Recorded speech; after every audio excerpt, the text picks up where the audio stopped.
cárteles mexicanos se ha convertido en el punto de inflexión en la relación de México y Estados Unidos. La polémica inició con la petición que realizó la familia Levarón al gobierno de Estados Unidos para que los narcotraficantes sean considerados terroristas. Dicha solicitud, hecha a la Casa Blanca, lleva hasta este momento poco más de 1,760 firmas. Como ya lo explicaba el día de ayer, para recibir respuesta de la Casa Blanca, la petición necesita recaudar 100,000 firmas antes del 24 de diciembre. Sin embargo, Donald Trump se adelantó a la recolección de firmas y dio una respuesta este martes. A pesar de que reconoció que la designación no es tan fácil, ya que tienen que pasar por un proceso, aseguró que los cárteles mexicanos serán designados como terroristas por su papel en el tráfico de drogas y personas, y ya han estado trabajando en ello desde hace 90 días. Pero ¿qué dice el gobierno de México al respecto de esto? La declaración que hizo Trump en el gobierno mexicano causó, por supuesto, mucho eco. El secretario de Relaciones Exteriores, Marcelo Ebrard, salió al paso. A través de su cuenta de Twitter reiteró: México no permitirá nunca una acción que signifique violación a su soberanía nacional. Actuaremos con firmeza. Ya he transmitido la postura de Estados Unidos, así como nuestra resolución de hacerle frente a la delincuencia organizada transnacional. Respeto mutuo a la base de cooperación.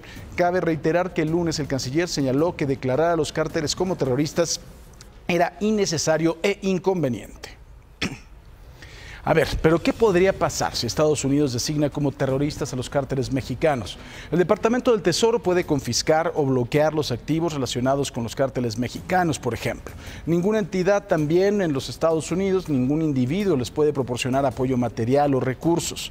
Obviamente se va a prohibir la entrada de cualquier tipo de integrante de estas organizaciones a los Estados Unidos, pues una medida, por supuesto, de protección.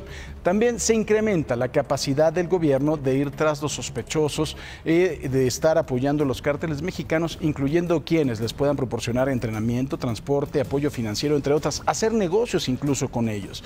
Y lo más importante, bajo la justificación de que son terroristas, Estados Unidos podría en determinado momento lanzar una operación militar al considerar acciones de legítima defensa y seguridad nacional. Ese es el temor, por supuesto, que se enfrenta en México al respecto. Le voy a contar algo también. Un reporte del Congreso de Estados Unidos advierte sobre las tácticas terroristas de los cárteles mexicanos y por ende la estabilidad de México es de importancia crítica para los Estados Unidos. La naturaleza y la intensidad de la violencia en el país es de particular interés para el Congreso. El crimen organizado y los cárteles de la droga mexicanos representan sin duda la mayor amenaza criminal para Estados Unidos. Resulta preocupante que algunas de estas bandas delictivas puedan estar adoptando técnicas terroristas, señala precisamente este informe.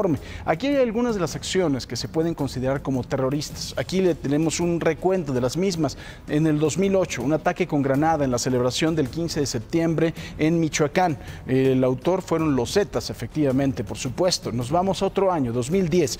Un ataque con coche bomba a policías en Ciudad Juárez. Los autores, el Cártel de Juárez. En el 2010 también otro ataque a las fuerzas del orden con un autobomba, el cual fue desactivado también en Ciudad Juárez. Autores, el Cártel de Juárez. En el 2015 estamos hablando de un helicóptero del ejército mexicano que fue derribado en Jalisco y los autores son el Cártel Jalisco Nueva Generación. Otras acciones, el uso ocasional, por ejemplo, de coches bomba y uso de granadas y lanzacohetes, el uso de técnicas de insurgencia y terrorismo, decapitaciones, ahorcamientos públicos, asesinatos de periodistas, asesinatos también de funcionarios públicos. Aquí hay que decir una cosa que es muy importante y hay que diferenciarla. No es lo mismo la peligrosidad y el grado de violencia que el que tengan estos grupos y organizaciones alguna reivindicación política o religiosa, que son dos de los requisitos fundamentales para que sean considerados como terroristas, incluso en la ley. ¿Qué dice la ley antiterrorismo de los Estados Unidos? La ley antiterrorista firmada por el presidente Clinton el 24 de abril de 1996, la ley pública 104-132. Tiene una serie de disposiciones que afectan la ayuda exterior o interesan a gobiernos extranjeros. Esta ley lo que señala es que se designa una organización como una organización terrorista extranjera si se determina que, esto es muy importante, que esta organización terrorista extranjera se dedica a actividades terroristas. La primera es muy lógica. La actividad terrorista de la organización amenaza la seguridad de ciudadanos de Estados Unidos o la seguridad nacional de los Estados Unidos. Algo muy importante está marcado en la sección 704 de esta ley: la conspiración para causar daños a personas o bienes en el extranjero. La sección 704 declara el delito de conspiración para matar, asesinar o causar graves daños corporales a personas fuera de los Estados Unidos. Esto podría de alguna forma equipararse a lo que pasó con la familia Levarón, que hay que recordar que tienen la doble nacionalidad. La ley incluye también ataques a bienes en el extranjero, ya sean propiedad de un Estado con el que Estados Unidos mantenga relaciones de paz o cualquier edificio usado con fines religiosos, educativos, culturales. Estamos hablando también de ferrocarriles, de canales, de puentes, de aeropuertos, otras estructuras y medios de transporte de carácter público. Esta ley ha sido reformada y ampliada después de los atentados del 11 de septiembre, muy importante, con la ley USA Patriot Act en el 2001 y la ley USA Victory Act 2003, que pues bueno, dieron algunas facultades casi discrecionales para los servicios de seguridad de los Estados Unidos para que puedan en su momento estar investigando a los terroristas. Pero aquí el punto distintivo: es evidente que nuestros grupos del crimen organizado encajan en todas estas descripciones, pero lo que es fundamental también para lo que dicen los organismos internacionales en materia de terrorismo es que hay que hacer una diferencia muy importante: el grado de violencia, que por supuesto los grupos del crimen organizado en México son más violentos que la mayoría de los grupos terroristas, han causado más muertes, eso es evidente, pero esto es el grado de violencia. Y aquí, en la otra mano, que se tiene que considerar de forma muy importante, está precisamente si han tenido alguna reivindicación política o una reivindicación religiosa, que son dos cosas muy distintas. Ojalá que con esta explicación